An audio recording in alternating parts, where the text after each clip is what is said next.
Ini udah ngedekat belum? Udah ya. Bismillah. Assalamualaikum warahmatullahi wabarakatuh. Selamat malam semuanya. Rekan-rekan mahasiswa kelas 375 ya. Kita ketemu lagi di Tuweb 3. Kali ini kita akan membahas mengenai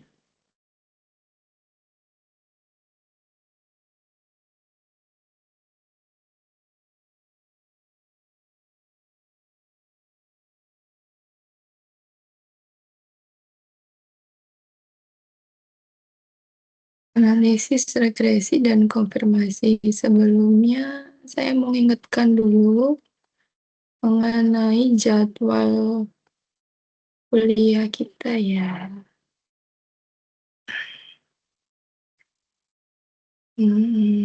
Saya share kembali.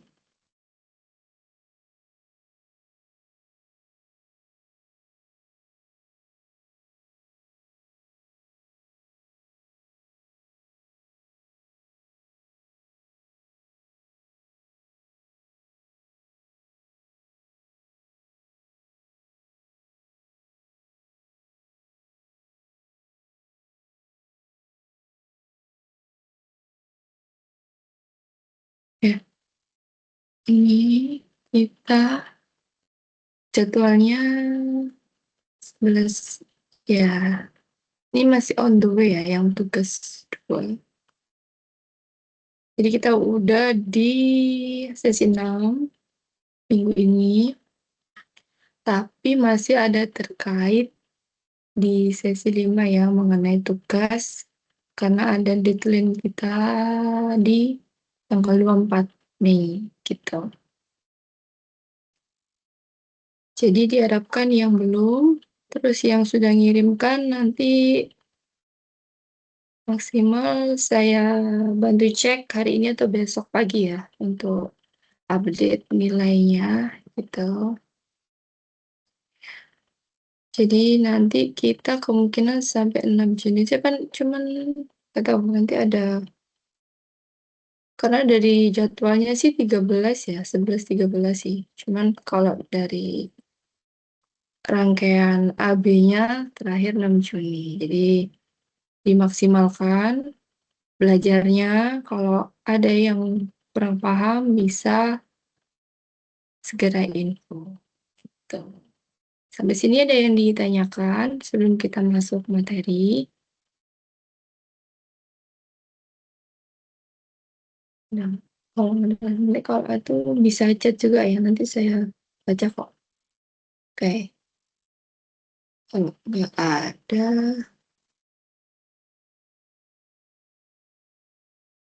kita lanjut aja materinya.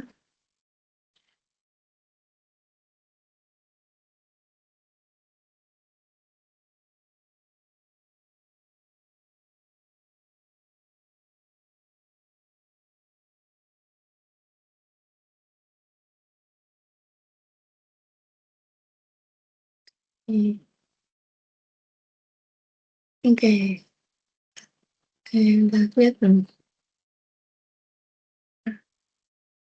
Saya harus pakai 2 device biar tahu nih materinya kebuka apa enggak.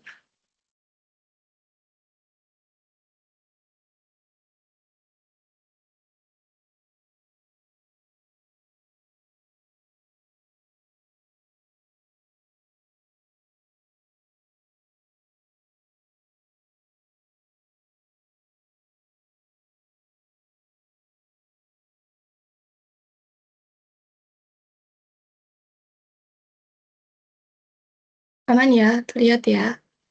Kita ke materi analisis regresi.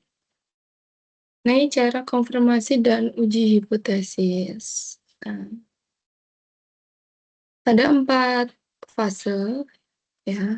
Di antaranya ada investigasi awal, yaitu di mana adalah pengecekan data mentahnya. Data mentahnya itu sudah sesuai belum? Di web sebelumnya sudah saya jelaskan data mentah itu seperti apa. Apakah ada datanya yang kosong, ataukah datanya memang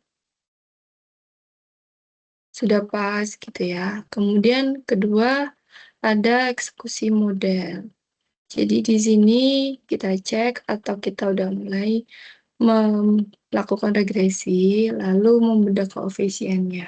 Nah, kemudian dicek juga tingkat signifikasinya seperti apa.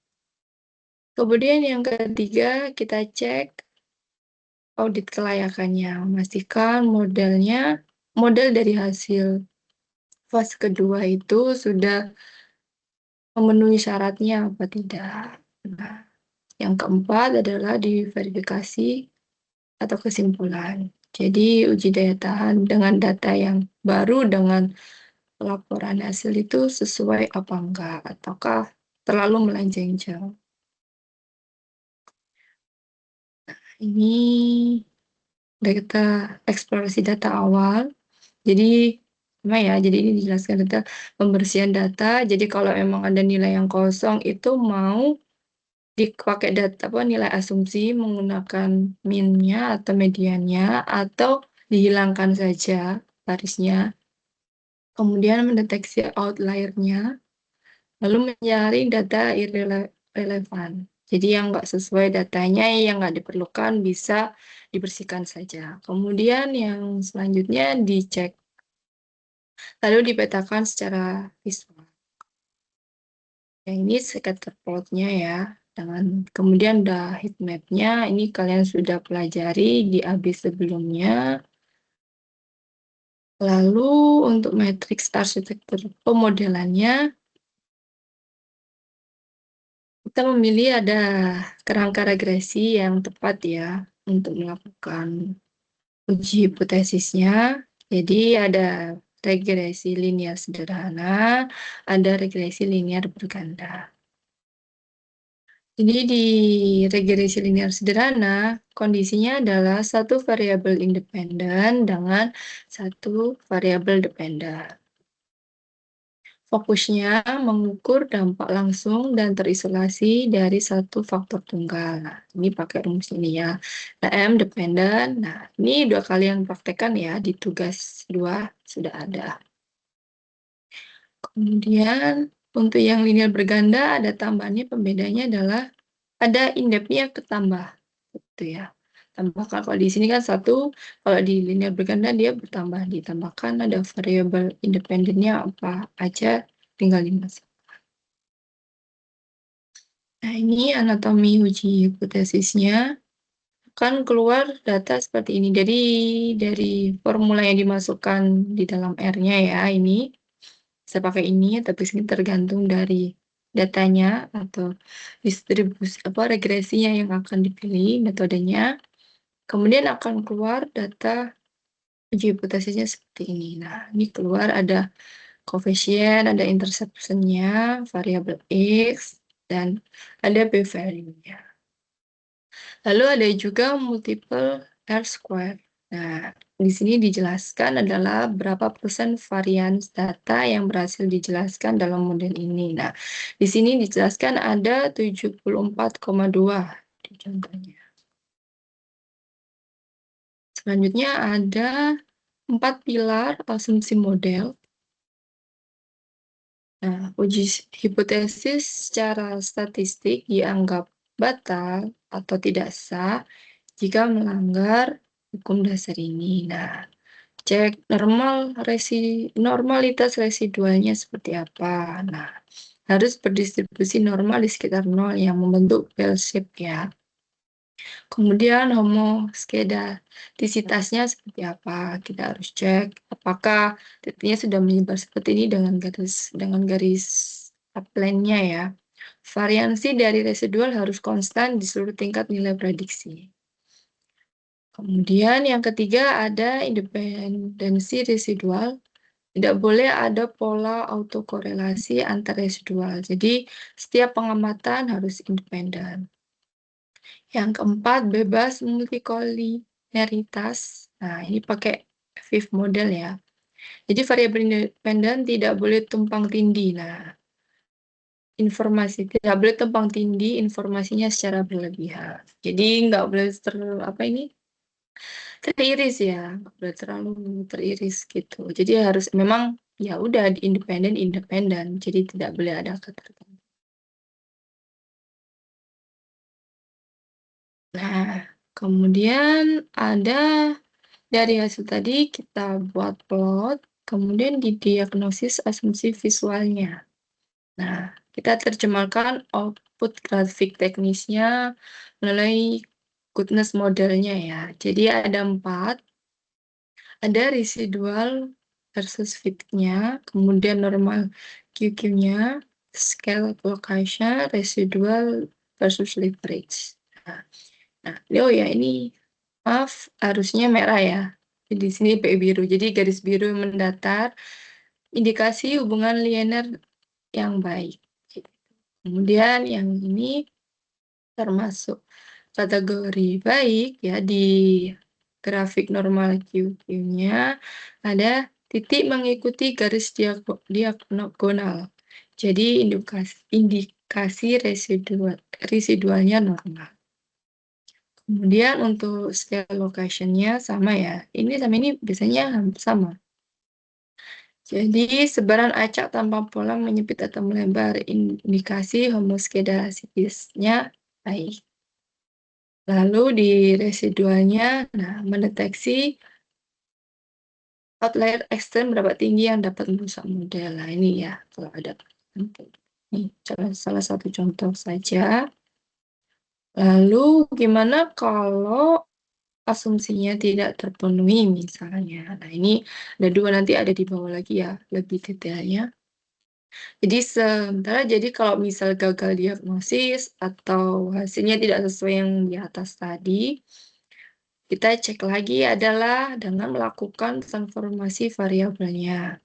Jadi ubah skala data menggunakan algoritma atau pangkat, lalu kemudian memperbaiki masalah normalitas, kelengkungan linearitas tanpa membuang data. Jadi ingat ya, kita mengambil sampel dari populasi data dan itu pun harus sama skalanya dari data asli, ya kan sudah dijelaskan di web sebelumnya. Jadi misal kalau memang data populasinya itu berbanding 70-30, nah itu kita harus ngambil sampelnya juga sama 70-30.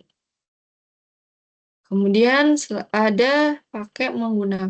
menggunakan regresi robust, gunakan algoritma yang bandel ya, atau tahan banting. Nah, untuk heteroskadisitas yang berat. Ini untuk formulanya atau skripnya ya di R. Kayak gitu. Kemudian, nah ini contoh hasil validasi silangnya. Jadi model yang baik ya, itu tidak sekedar menghafal masa lalu, melainkan memprediksi masa depan. Nah, digunakan data trainingnya ya. Digunakan murni untuk membangun dan melatih persamaan regresi. Nah, ini data disembunyikan untuk menguji keakuratan prediksi model di dunia nyata. Jadi 70% ini bisa digunakan untuk training data, ya kan? Untuk yang 30% digunakan untuk data uji. Jadi dari hasil tadi yang kita lalui proses, nah ini hasilnya bisa mengukur error prediksi. Nah, ekstraksinya, ringkasan eksekusinya tadi ya. Jadi koefisiennya berapa didapatkannya, p-value, kemudian R-square-nya berapa. Kalau di contoh ini adalah arah koefisiennya positif, signifikasinya kuat untuk p-value-nya, akurasinya 74,2%. Di visualis pembuktiannya akurat menebak kenyataan berdasarkan pengujian data pada data baru. Keputusan finalnya, nah ini ada 2, tolak H0 atau hipotesis 0 atau gagal tolak.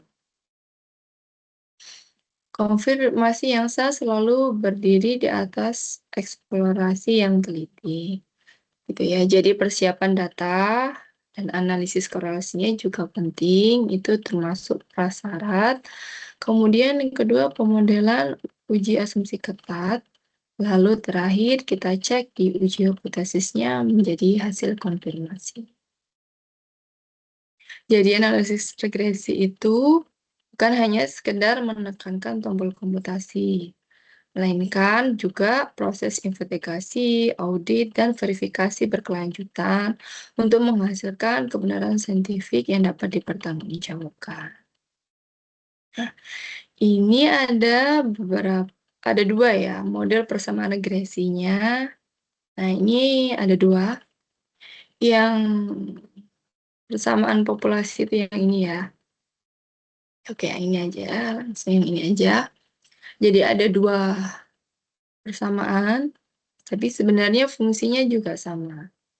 Bentuk persamaan populasi kita pakai ini ya, Y beta 0 dan B plus X, kemudian ya atau error residualnya. Atau pakai persamaan yang kedua adalah Y topi, kemudian A itu konstanta interceptionnya atau nilai Y, kemudian B dan X-nya. B itu koefisien regresinya. Kalau X-nya adalah independennya ya. Tiga pilar konfirmasi untuk uji konfirmasi. Cara konfirmasinya pakai uji F simultan, uji T parsial, dan R square atau goodness model ya. Yang pertama uji F simultan. Nah, ini dicek dulu modelnya benar-benar bisa digunakan apa enggak. Jadi menguji apakah semua variabel X secara bersama-sama memiliki pengaruh yang signifikan terhadap Y. Itu di uji F-nya. Kemudian yang kedua ada di uji T atau parsialnya. Nah, kita cek di variabel mana saja yang benar-benar berdampak. Ya, kita cek satu-satu variabel X-nya. Jadi kalau variabel X-nya banyak, kita cek. Jadi satu persatu itu kita lihat pengaruhnya dan berapa banyak signifikannya terhadap Y. Kemudian yang ketiga, dengan R kuadrat atau R square-nya, seberapa akurat model ini memetakan realita. Mengukur persentase variasi Y yang sukses dijelaskan oleh kombinasi variabel X.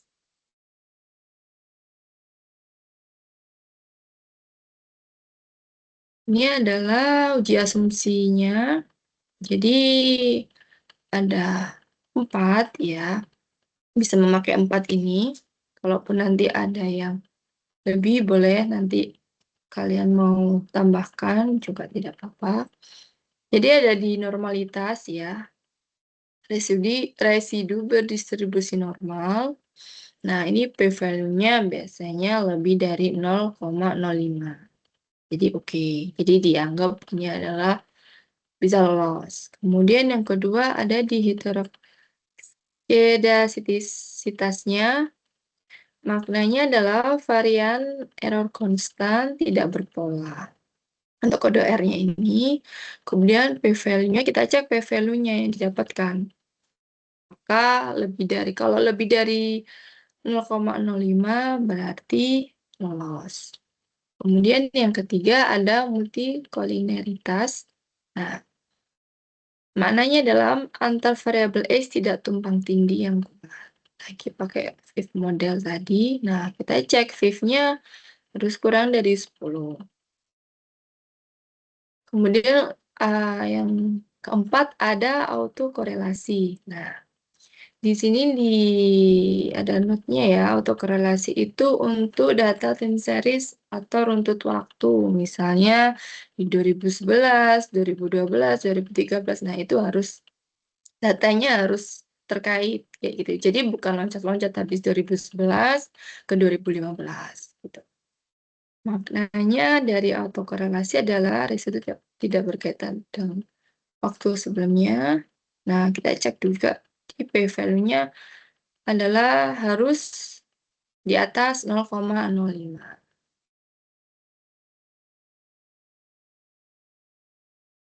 Ini adalah visualisasi asumsi dalam R.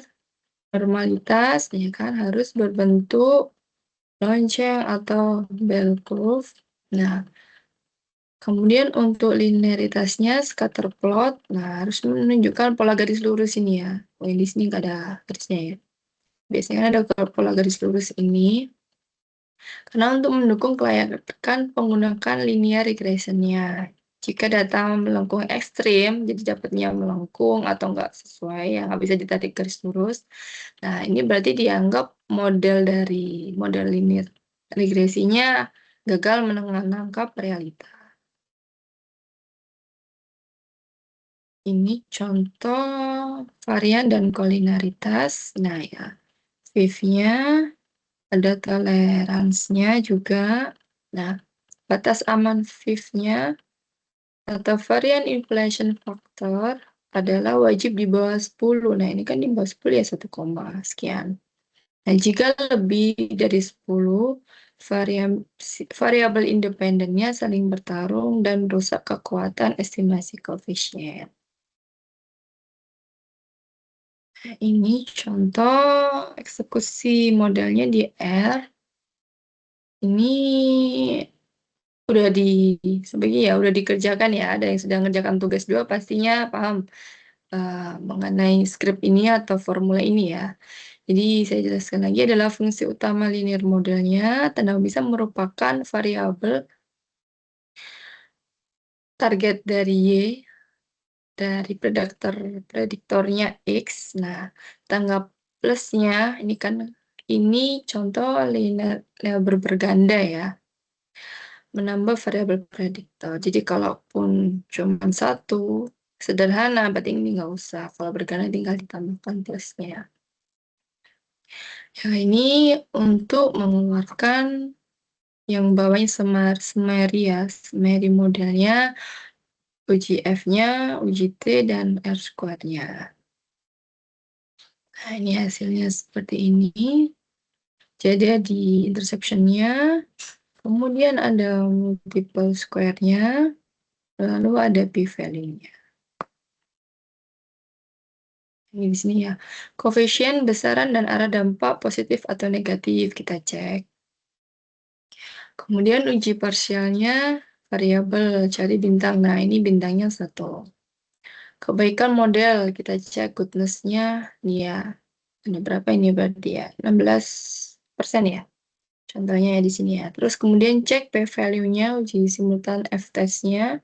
Nah, ini penentu nasibnya. Ini layak nggak dipakai gitu. Kemudian uji keseluruhan atau uji F-nya, apakah secara sentak variabel X mampu menjelaskan Y. Kayak gitu ya. Jadi jika hasilnya p-value-nya kurang dari 0,5, berarti tolak H0 atau hipotesis 0, model signifikan. Kombinasi variabel X secara bersama-sama mampu menjelaskan variabel Y. Kemudian bisa dilanjutkan untuk analisis berikutnya. Jadi datanya bisa digunakan untuk analisis berikutnya. Tapi jika p-value-nya itu terlalu besar atau lebih besar dari 0,05, berarti dianggap model gagal atau terima H0. Variabel prediktor tidak mampu menjelaskan target. Evaluasi yang dilakukan adalah evaluasi ulang data atau tambah ukuran sampel. Nah, jadi cukup di sini kita lakukan ulang dari awal lagi, dari pengecekan data lagi, kemudian menganalisis lagi. Gitu. Nah, uji parsial atau uji T, nah lihat kolom PR LT-nya ini ya, yang tadi itu yang ini ya.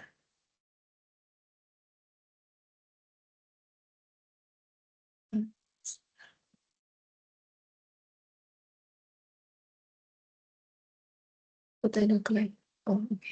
Ya.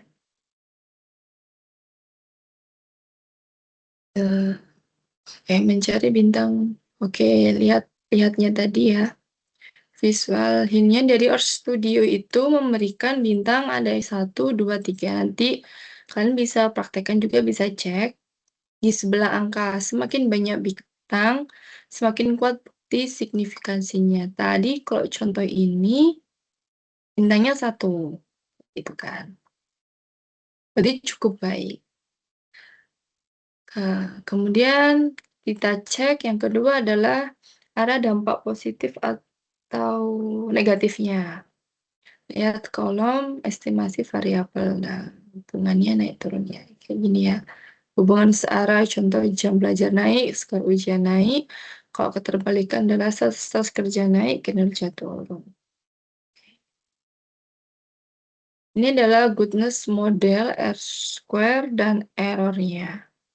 Nah, multiple R-square-nya 8. Contohnya misal 87% variasi target atau Y sukses dijelaskan oleh variabel model kita. Nah, ya tadi ya 87 tadi, yang 74 dan berapa 26 tadi sama. Jadi kalau 87 bisa digunakan murni untuk regresi univariat atau satu variabel independen. Kemudian untuk adjust R kuadrat wajib digunakan untuk regresi berganda atau yang variabelnya lebih dari 1, mencegah ilusi atau akurasi palsu saat peneliti menambah variabel lain ke dalam model. Nah, setelah itu ada proses optimalisasi model dengan metode stepwise. Ya, adalah memangkas otomatis atau membuang variabel beban atau yang enggak digunakan gitu ya, atau yang nggak cocok lah ya, kayak gitu. Ada metode dari stepwise, ada metode backward. Nah, mulai penuh, buang yang buruk, memasukkan semua variabel prediktor, lalu menghapus satu persatu yang tidak signifikan hingga mencapai R-square maksimal. Gitu. Kemudian yang kedua ada metode forward. Nah, mulai kosong, tambahkan yang terbaik. Yaitu dengan cara memasukkan variabel satu persatu dari yang paling berdampak besar hingga mentok di skor AIC-nya yang terkecil. Kemudian yang ketiga ada metode bold yang dinamis, yang merupakan kombinasi cerdas menambah dan membuang variabel secara bersamaan berdasarkan evaluasi iteratif dari algoritmanya. Nah, ini saat data tidak ideal. Nah, gimana cara-cara perbaikannya atau kita mengenali ya? Pertama, gejalanya data tidak linear atau tidak residual tidak berdistribusi normal, jadi tidak berbentuk lonceng atau bell curve. Nah, caranya transformasikan data. Nah, gunakan fungsi logaritma atau eksponensial atau akar kuadrat pada variabel untuk menormalkan distribusi. Kemudian ada gejala misalnya terjadi heteroskedastisitas. Jadi varian residual berpola atau menyebar. Jadi tidak berkumpul ya, terlalu menyebar juga tidak baik. Kita bisa gunakan regresi robust, di mana ada ubah pendekatan dari OLS biasa ke teknik regresi robustnya untuk mengebalkan model dari pengaruh outlier dan error yang tidak konstan. Kemudian yang ketiga, di multikolineritas ekstrim dengan nilai VIF-nya atau VI5-nya itu lebih dari 10. Nah, ini harus dicek benar nggak nilai VI-nya lebih dari 10, jadi kita harus melakukan penggabungan atau eksklusi dengan cara hapus salah satu variabel yang tumpang tindih atau gabungkan variabel menggunakan PCA, Principal Component Analysis.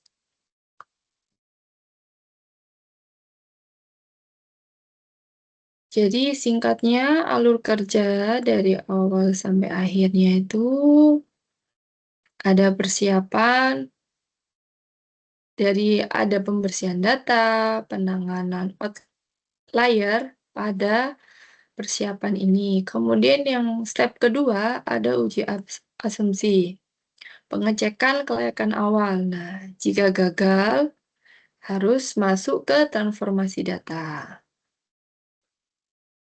Kemudian yang ketiga, bangun model. Nah, mengeksekusi algoritma atau bisa menggunakan optimalisasi dengan stepwise bila perlu. Nah, di sini adalah kita masukkan regresi linearnya atau regresi linear bergandanya. Di step keempat atau langkah keempat adalah konfirmasi. Nah, kita mengekstrak insight. Kita harus cek, nah, probabilitas dari F-test-nya atau p-value dan t-test-nya, uji t-nya itu seperti apa. Apakah sudah memenuhi syarat 4 tadi atau seperti apa. Jadi kalau memenuhi, nah kita bisa masuk ke step 5. Menarik kesimpulan final dan merekam nilai R-square-nya atau R pangkat 2 serta koefisien variabel.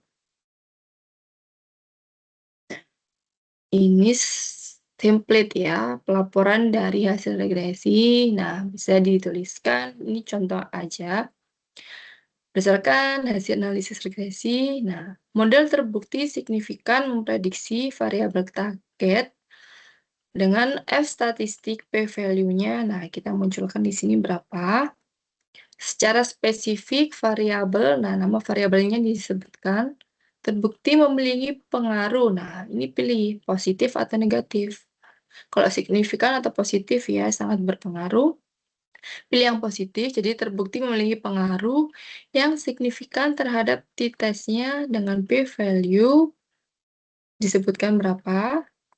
Kemudian persamaan model akhir mengindikasikan bahwa setiap satu kenaikan satu unit variabel X akan merubah target sebesar nilai estimasinya atau koefisiennya tadi.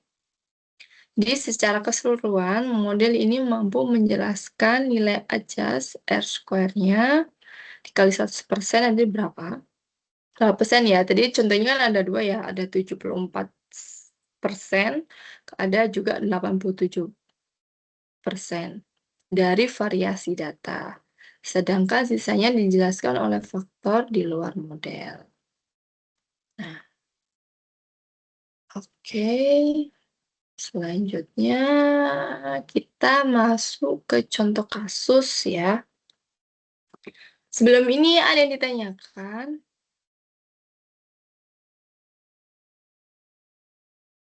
Dari materinya, karena materi udah selesai.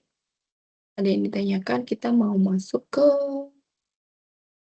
contoh kasus, ke R, ke aplikasi R-nya. Silakan ada yang ditanyakan. Boleh.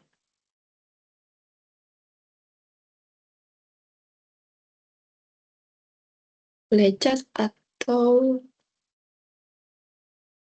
raise hand. Bisa. Gitu.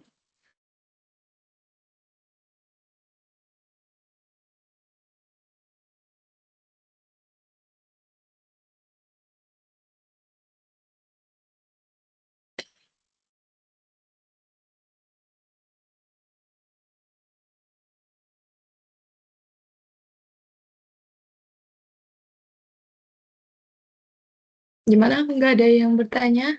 Aman ya? Ini sudah pada terpinter ya kelas ini. Sudah pada paham sepertinya. Atau mungkin penjelasan saya kecepatan. Ini kenapa nih? Nah, oke, kalau nggak ada pertanyaan, saya lanjut aja ya. Ini ada contoh kasus. Nah, ini ada manajer ya, bisa dikatakan manajer, atau owner, atau manajer operasional ya, atau manajer marketing. Kalau iklan ke itu biasanya marketing ya. Ada contoh kasus di mana kita harus memeriksa pengaruh biaya iklan terhadap volume penjualan. Nah, ini ada data bulanan, diambil dari data bulan ke-1 sampai bulan ke-10. Biaya iklannya merupakan X ya. Ini udah diskalakan, jadi diambil mewakili, jadi ini 50 juta karena lebih untuk disederhanakan saja, jadi diskalakan dari 5. Jadi bulan ke-1 50 juta, sampai bulan ke-10 ada 95 juta. Kemudian di kolom volume penjualan, Y-nya, dependennya, itu unit. Nah, ada bulan ke-1 dengan biaya iklan 50 juta, didapat volume penjualan 550. Di bulan 10 dan 9 ini hampir mirip ya, di biaya iklan, tapi di volume penjualannya sama. Oke. Nah, kita cek atau periksa. Tujuan dari analisisnya nanti adalah mengkonfirmasi pengaruh positif dan signifikan dari biaya iklan atau variabel X-nya terhadap volume penjualan atau Y-nya. Terhadap Y-nya ya, gitu. Oke. Nah, KKR dulu. Nih, ganti stop sharingnya dulu ya. Hmm.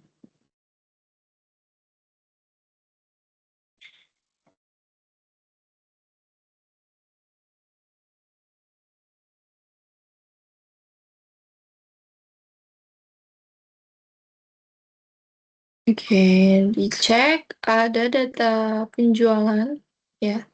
Data penjualannya dalam bentuk Excel, ya kan?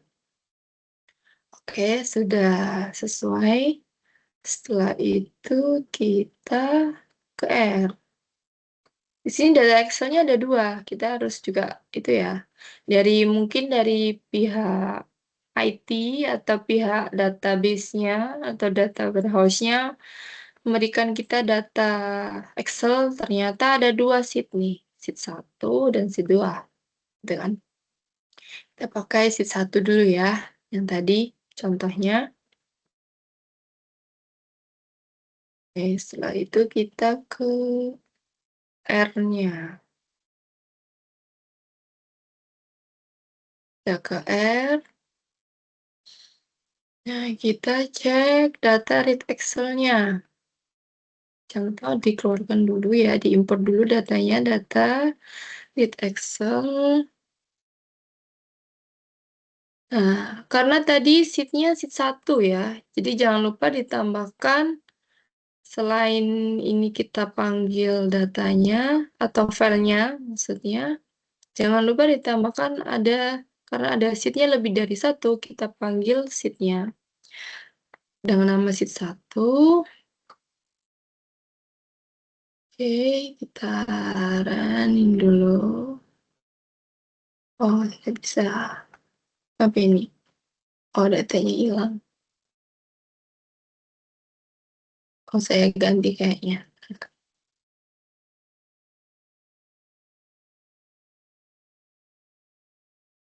Oke.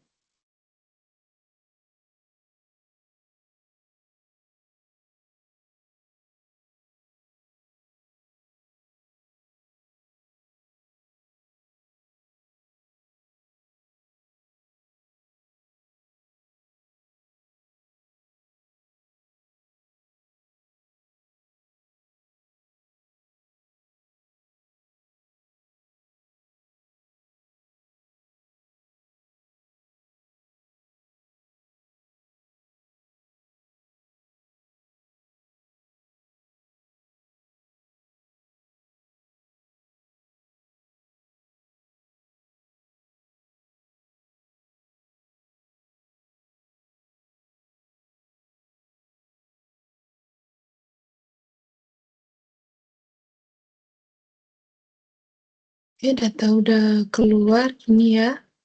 Di sheet 1 udah muncul. Kemudian kita cek. Nah, ini kita print. Tampilan datanya udah sesuai. dengan Excel-nya tadi. Excel-nya ini tadi ya. Oke, biaya iklan volume udah sesuai. Kemudian selanjutnya kita lakukan regresi, model regresinya. Karena ini variabel X-nya cuma satu.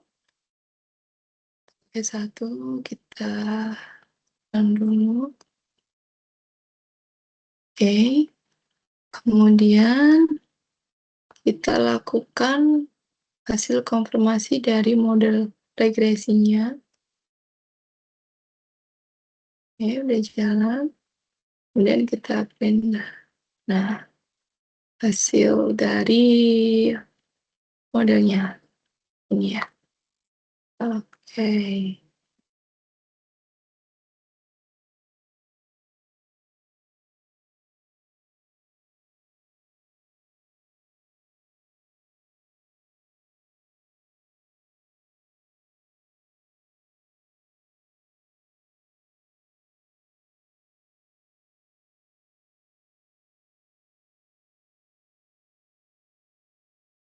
Oke, dari hasil tadi didapat ada.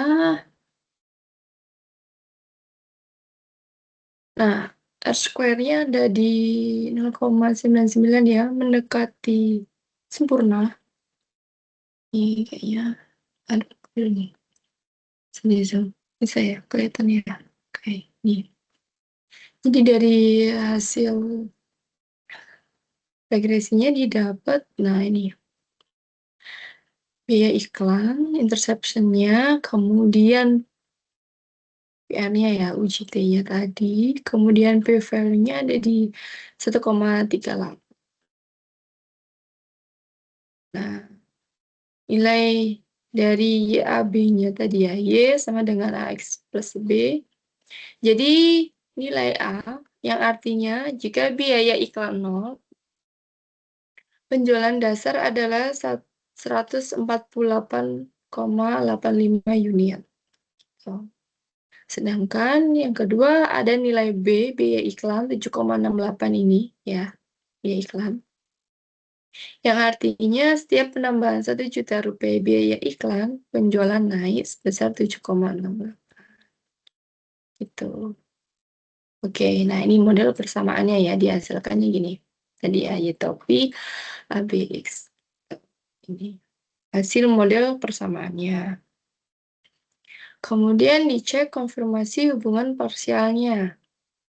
Nah, kita menguji apakah koefisien biaya iklan tadi yang sebesar 7,68 benar-benar signifikan secara statistik atau hanya kebetulan pada sampel.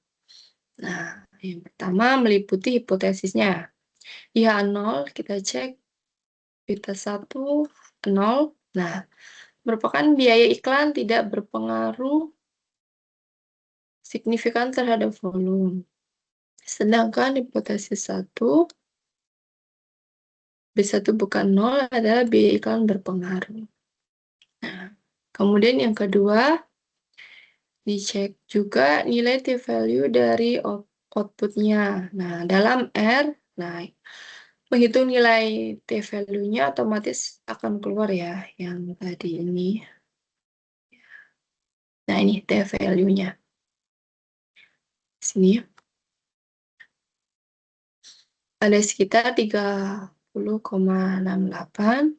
Kemudian cek nilai PR. Ini ya, simbol ini ya. Simbol ini ada keluar lah ya, ini ya. Nah, kan ini ada sebesar 1,38. Nah, ini kan ada bintangnya 3. Jadi contoh di awal tadi 1, nah ini 3. Berarti kalau 3 ini berarti termasuk sangat signifikan ya. Itu, nah. Jadi nilai PR-nya, absolutnya ya, atau P-value pada baris biaya iklan yang paling kanan. Nah, tertulis angka yang sangat kecil nih ya, 1,38 atau disertai tanda bintang 3 yang merupakan artinya adalah P-value kurang dari 0,05. Jadi modelnya ini bisa diterima atau lolos. Jadi kesimpulan konfirmasi karena p-value-nya adalah kurang dari 0,05, maka tolakan 0 ya kan? Kan tolakan 0-nya adalah, hipotesis 0 adalah biaya iklan tidak berpengaruh, padahal ini berpengaruh, maka ditolak. Sehingga secara statistik terkonfirmasi bahwa biaya iklan, maaf ini typo, bahwa biaya iklan memiliki pengaruh yang signifikan terhadap volume penjualan produk. Ini contoh yang biaya iklan. Nah, kemudian dicek juga kelayakan model. Kelayakan model secara keseluruhan menggunakan UJF-nya. Nah, output R pada baris paling bawah. Ya, cari p-value-nya tadi ya. Regresi catatan pentingnya adalah karena ini regresi linear sederhana, nilai UJF dan UJT-nya sama. Jadi, nilai kelayakannya menggunakan nilai p-value 0,05. Jadi, menginformasi bahwa model ini layak digunakan untuk memprediksi volume penjualan berikutnya. Selanjutnya adalah untuk mengonfirmasi kekuatan dari model R-square-nya atau R pangkat 2. R-square-nya tadi ada di 0,99 ya. Berarti menunjukkan nilai dari atau interpretasinya adalah nilai ini menunjukkan bahwa sebesar 99,16% variasi naik turunnya volume penjualan dapat dijelaskan secara akurat oleh biaya iklan. Jadi berbanding lurus, bisa dikatakan sangat signifikan. Gitu. Catatan, sedangkan sisanya 0,84 dipengaruhi faktor lain di luar model yang diteliti. Nah, ini hanya sebagai petunjuknya ya. Oke. Contoh kedua, kita ada contoh kedua. Nah, ini contoh estimasi dari tahun ke tahun penjualan. Nah, contohnya tahun 2019 sampai 2023. Kemudian penjualannya ada sekitar ini ya. Nah, variabel X adalah tahun yang merupakan variabel independen, sedangkan dia adalah penjualan dalam miliar Indonesia. Ini daerah mata uang Indonesia. Nah, ini sama juga R juga ya tadi. Oh, oke. Kita berarti dulu sebelum masuk di sini ya. Kita cek dulu.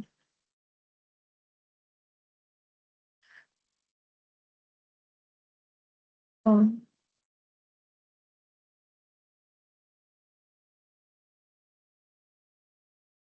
di Oke, tadi ini yang contoh 1, kita masuk ke contoh 2. Oke, estimasi ya, data estimasi. Data estimasinya adalah, bentar ini, nggak bisa.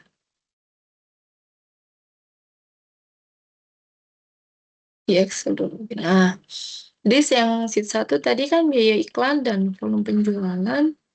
Di sheet kedua, di sheet estimasi, ada prediksi ya, kita prediksi. Di tahun penjualan 2024 kira-kira akan menghasilkan berapa rupiah, gitu kan ini.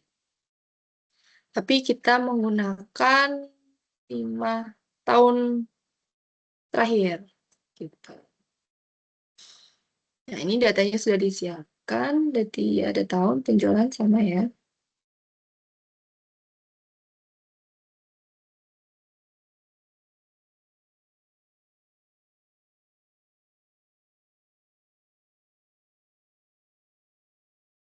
Oke. Jangan lupa panggil library-nya di Excel, kemudian kasih nama datanya DL, kemudian read Excel.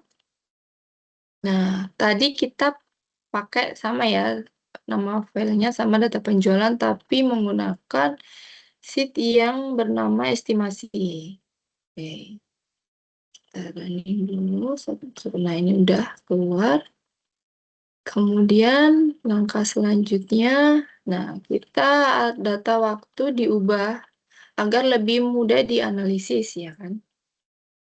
Data waktunya dianalisis jadi data DF tadi, kita panggil dolar T-nya, dolar tahun, tahun dari estimasi tadi ya, data estimasi. Dikurangkan 2019. 2019 adalah tahun awal. Oke. Nah, ini udah keluar. Kita lanjut, cek tabelnya. Apakah dia sudah berubah? Nah, ini kan, jadi kan awalnya ada 2 kolom. Nah, karena kita ada menskalakan atau lebih memudahkan, kita tambahkan 1 kolom. Kolom T namanya. Nah, kita mengubah 2019 itu merupakan tahun ke-0, kemudian 2020 itu tahun ke-1, 2021 tahun ke-2, 2002 adalah tahun ke-3, 2023 adalah tahun ke-4. Selanjutnya kita uji atau kita jalankan perintah model regresi linearnya. Kita pakai, karena ini datanya variabel X-nya cuma 1, kita pakai model regresi linear sederhana. Kita jalankan. Ini oke, udah jalan. Lalu kita print hasilnya. Oke, didapat adalah nih interception-nya. Kemudian T-nya 8,4. Ini persamaannya udah didapat. Kita balik lagi ya.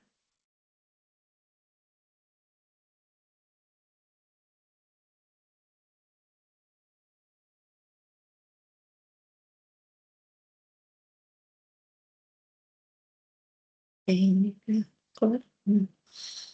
Nah, tadi dari pemrosesan, nah ini ya, didapat interception-nya tadi 11,6 dengan T 8,4. Nah, didapat persamaannya ini. Jadi koefisiennya dari penjualan Y, variabel Y, didapat interception-nya 11,6 ya. Kemudian koefisiennya 8,4. Nah, nanti ini dikali T. T adalah untuk memprediksi persamaan selanjutnya ya, atau prediksi tahun selanjutnya. Oke.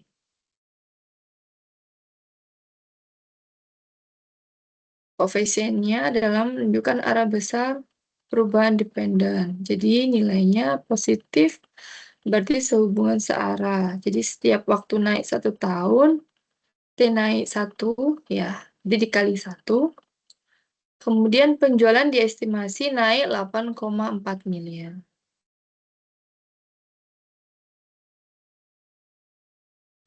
Kemudian langkah selanjutnya dari persamaan model tadi, yang ini ya, yang didapat, kita menggunakan untuk mengestimasi masa depan. Nah, kita contoh target 2024. Nah, untuk memproyeksikan estimasi penjualan pada tahun 2024. Nah, kita hitung nilai T. T tadi kan kayak rumus nilai target tahun targetnya 2024, T awalnya tadi 2019, jadi T-nya bernilai 5. Langkah kedua adalah masukkan nilai T pada persamaan. Nah, kita masukkan 5, kan? 84,5 ditambah 11. Nah, ini dapatnya sekian. Jadi, kesimpulan dari dan estimasinya, nah, Estimasi penjualan perusahaan untuk tahun 2024 berdasarkan hasil koefisien yang didapat dari program R adalah sebesar 53,6 miliar rupiah. Oke, sampai sini sudah selesai. Ada yang ditanyakan? Atau semakin pusing? Atau semakin udah jelas? Atau semakin bingung? Silakan. Boleh bertanya bebas, nggak ada biaya tambahan. Kalau mau bertanya, silakan.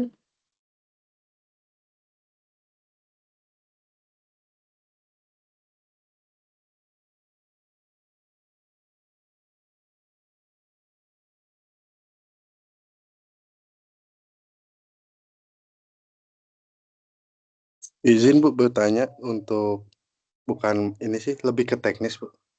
Ya, silakan. Beberapa kali saya kalau ngerjain tugas itu di RStudio selalu nggak bisa di save Bu. Kode-kodenya itu gimana ya Bu? Kendalanya biasanya apa itu? Jadi selalu hilang. Hmm. Saya biasanya simpen di notepad dulu akhirnya karena nggak bisa di save. Bisa di-share kendalanya kayak gimana biar tahu saya juga bisa praktekin gitu. Ini saya Saya di nggak tahu. laptopnya masih dipakai juga. Kayak si Ya, tombol save-nya itu abu-abu, nggak hitam. Atau perlu update atau gimana biasanya RStudio-nya? waduh saya kurang tahu ya. Maksudnya itu nggak tahu. Maksudnya yang saudara maksud itu gimana. Jadi saya abu-abu itu abu-abu yang gimana gitu.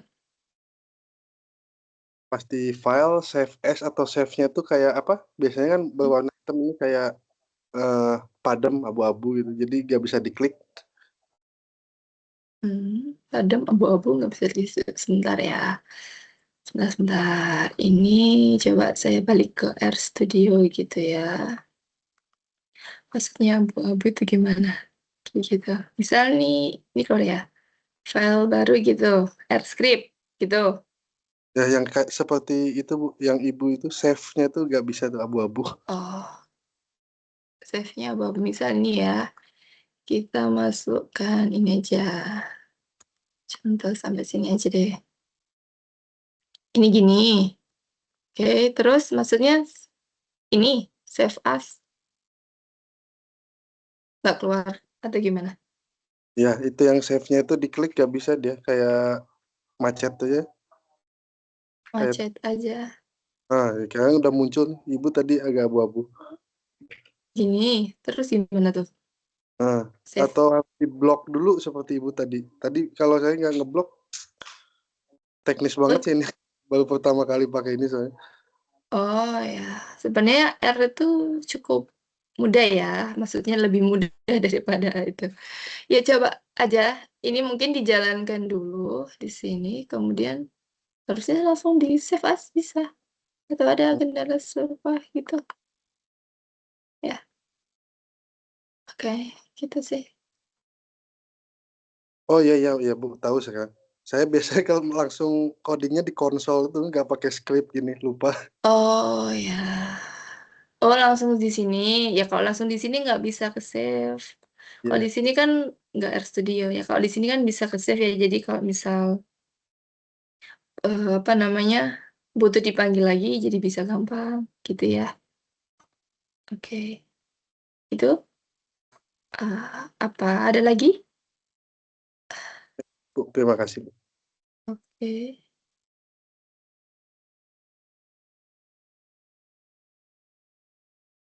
Apa nih chat? Ada lagi nggak chat? Materi PDF share ke grup. Oh iya, insya Allah nanti saya share ya.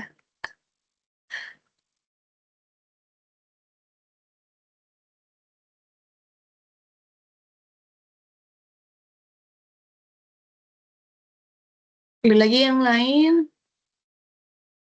Bertanya silakan bebas, bebas syarat, bebas tanya aja. Kalau nggak ada kita kuis kayak kemarin ya.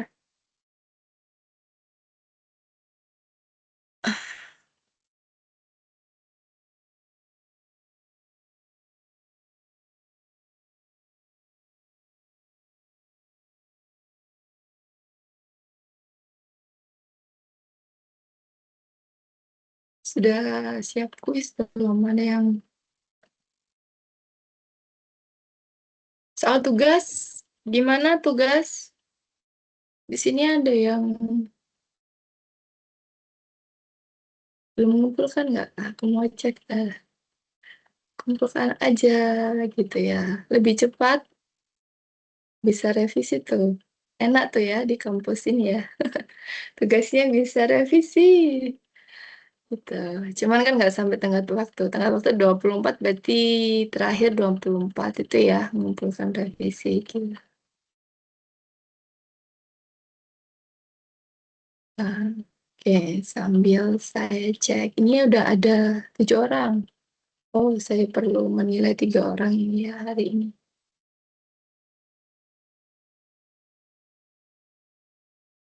Ada 7 orang di sini yang ada yang belum mengumpulkan belum siapa saja? Oh, kayaknya sudah semua ya. Sudah mengumpulkan sepertinya virusnya, virusnya sudah. Nah, tugas yang kedua nih bagus-bagus. Saya apresiasi ya. Terima kasih semuanya. Penjelasannya udah memberikan, maksudnya menjelaskan dalam laporan atau secara tertulisnya sudah cukup baik. Karena kan mahasiswa di sini kelas 375 ya. Karena kan selain kita bisa menganalisis menggunakan aplikasi Ed, nah kita harus mampu menjelaskan ini maksud dari datanya apa kepada pemangku kebijakan yang misal di atasan, ke atasan, atau ke manajer, atau bahkan ke owner ya. Maksudnya apa? Ya kan nggak mungkin tiba-tiba owner kalian kasihkan nih Pak, atau manajer nih Pak, nih Bu, hasil diagramnya. Nah, terus kalau nggak ada tertulis, dijelaskan, oh ini kenapa kok gambarnya grafiknya ke atas, kenapa ini garisnya diagonal ke kanan. Nah, kalau nggak ada seperti itu kan juga bingung. Jadi tujuannya di sini adalah menjelaskan dari hasil analisis biar memudahkan yang membaca atas ke pemangku kebijakan. Oke, nggak ada yang ditanyakan? Ya, sudah lemes ya? Sudah capek ngantuk ya? Oke, kita kuis aja ya. Gimana? Ini kok nggak ada suaranya? Ini saya seperti ngobrol sendiri. Gimana kita kuis aja? Gimana? Boleh, Bu, boleh. Ya, Bu, boleh, Bu. Terakhir ya, penutupan kuis. Kayak minggu lalu, 5. Ini kayaknya saya bacakan nanti soalnya ya. Kita sebentar. Ini.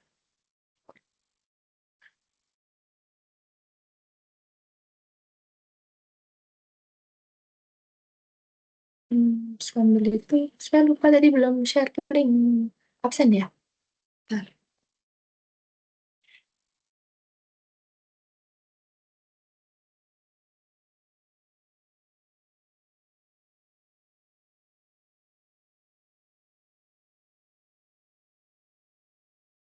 Hari ini regresi tanggal 22 Mei 2022.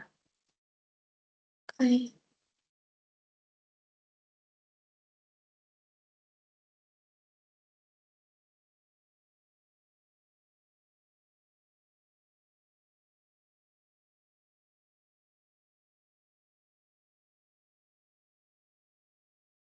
Oh, ini. Hmm. Sensi 3.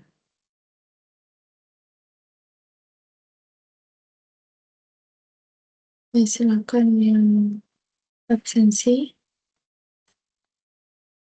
Kita kuis dulu. Sambil itu kuis dulu. Hmm, hmm.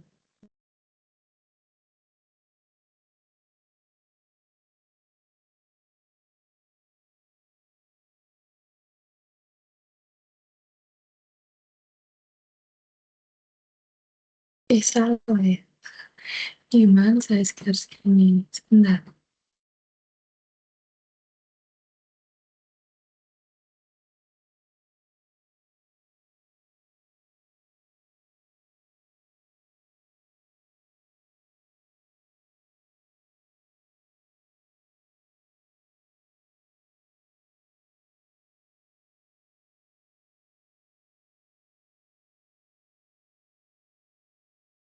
Hmm. Oke, silakan.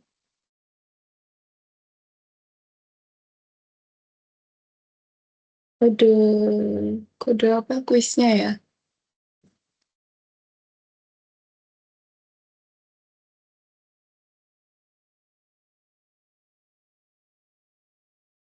Saya izin minum ya, saya izin minum.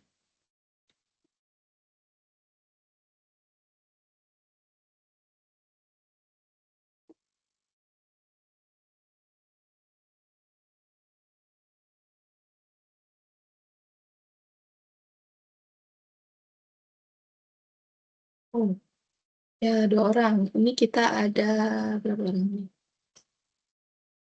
1, 2, 3, 4, 5, 6. Ada 7 orang peserta.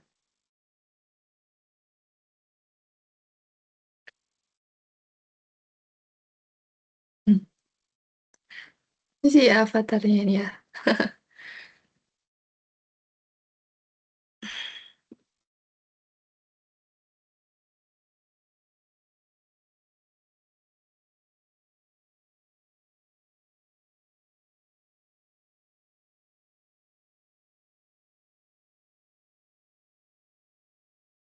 Mana yang lain? Oh, masih absen paling. Ini 2-2. Oke, Firsa Fahad, Yulian, Merianto, Melinda. Kurang 2 orang. Siapa itu?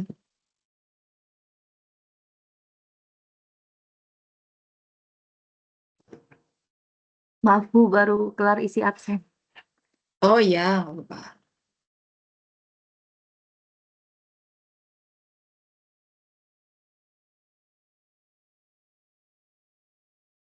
Zuri, Muhammad Zuri sama Nauri Pratama. Oh, tadi dia ada web sama katanya.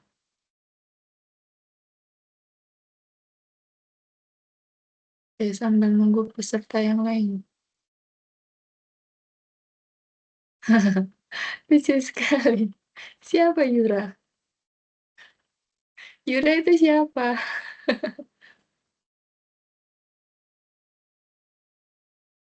Oh, Yulian. Ya, Yulian ya.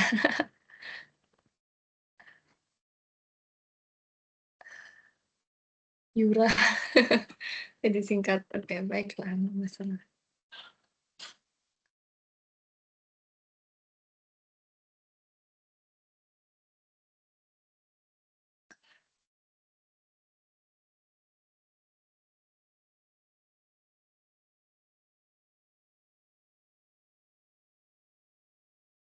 Jadi 3. Oh, ada Darussa.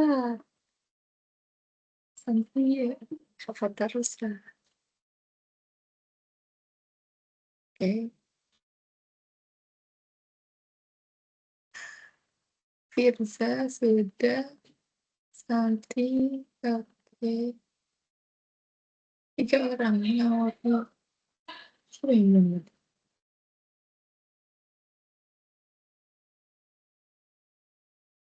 Zuri sama.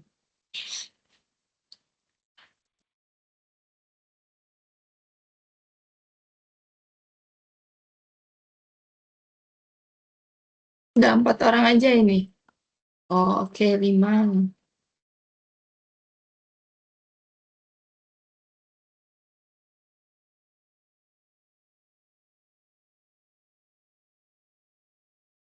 Ini siapa nih? Ada satu yang.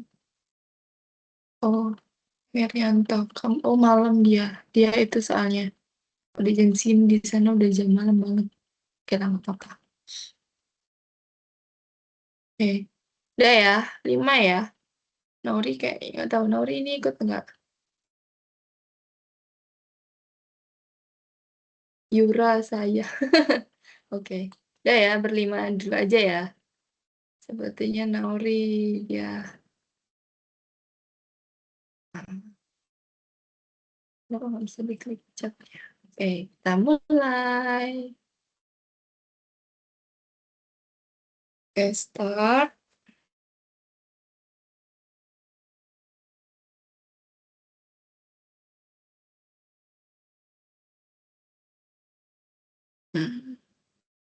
Udah, ini tekan aja.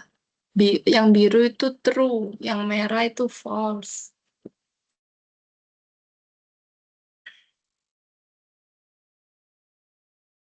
Jadi saya bacakan aja ya. Oke, ya. Next ya.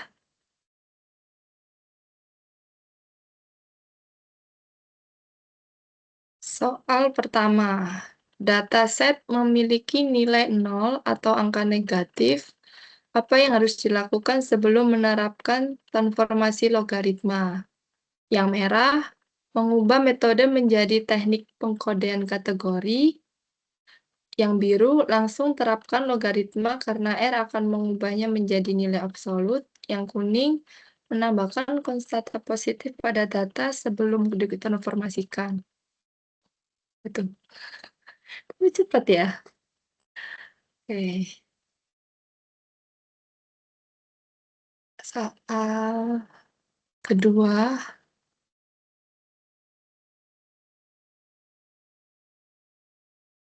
Dalam R, fungsi apa yang digunakan untuk model regresi linear sederhana menggunakan metode kurut kecil? Yang merah LM, yang biru RedXL, yang kuning HIST, yang hijau Summary. Oh. Next. Wah. Oke. Selanjutnya soal 3. Tujuan utama dari melakukan transformasi pangkat seperti akar kuadrat atau kuadrat pada data regresi adalah merah mengurangi jumlah variabel independen menjadi komponen utama, yang biru mengatasi masalah squeeness, yang kuning menghitung nilai rata-rata, yang hijau mengubah data dari lebar wide menjadi panjang.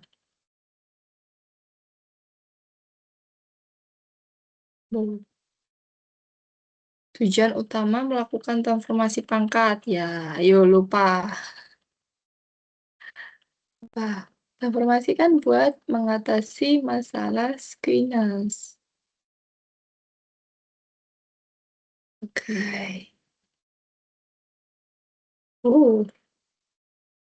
Ini soal berapa tadi ya?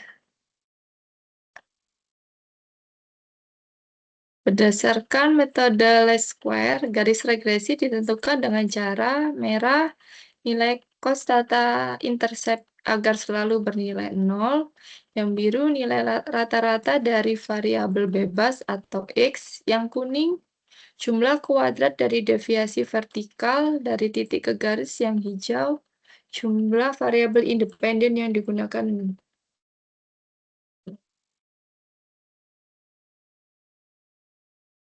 Next.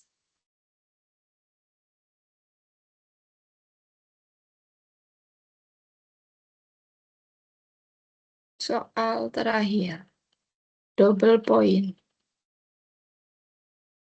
Jika melakukan transformasi waktu dengan rumus T sama dengan tahun kurang 2019, tujuan utama dari langkah tersebut adalah yang merah menghapus efek tren musiman, yang biru mengubah data tahun menjadi data kategori ulasan, yang kuning nilai variabel menjadi kecil sehingga mudah dioperasikan, yang hijau melakukan sampling acak agar jumlah baris data berkurang.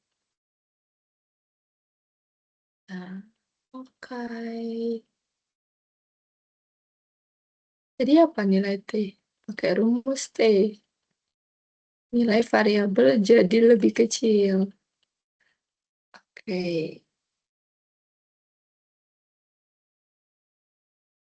Nah, gimana? Tambah pusing. Oke. Nah, kita lihat yang nilai tertinggi siapa?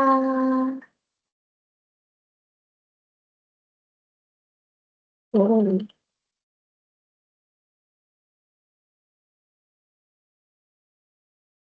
siapakah?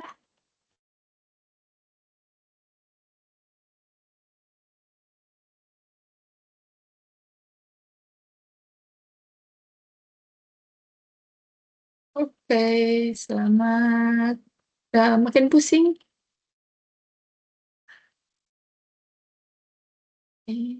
Nah, stop dulu deh. Dari satu belum ini ada suaranya.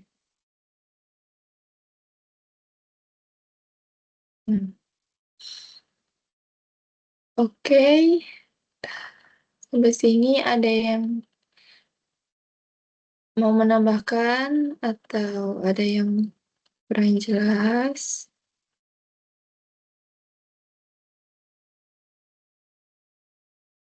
Silakan.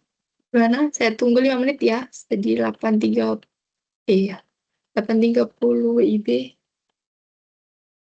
Kita tutup kelasnya. Terus saya mengingatkan kembali tugasnya kita deadline tanggal 24 ya. Bersyukur kalau sekali mengumpulkan sudah langsung benar tuh. Nggak perlu revisi. Nilainya langsung bagus gitu.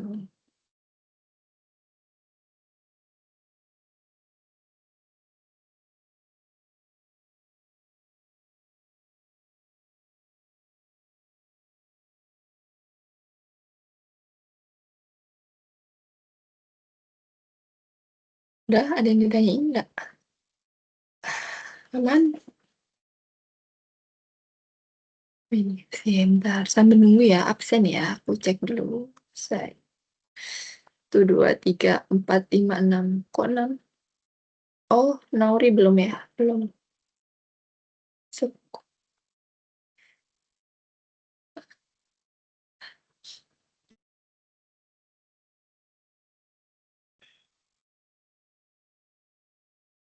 Sudah aman ini kelas 375? Aman, Bu. Oke, siap, aman. Oke, kalau nggak ada yang ditanyakan atau tidak ada yang mau ditambahkan mengenai tugas, materi, atau hal teknis lainnya, saya akhiri kelas web ini ya. Kita ketemu di web terakhir. Nanti kita koordinasikan juga kembali apakah mau di Jumat malam lagi atau di hari yang lain. Saya akhiri. Assalamualaikum warahmatullahi wabarakatuh. Selamat malam semua. Sehat selalu. Waalaikumsalam Waalaikumsalam, warahmatullahi Bu. wabarakatuh. Terima kasih, Bu.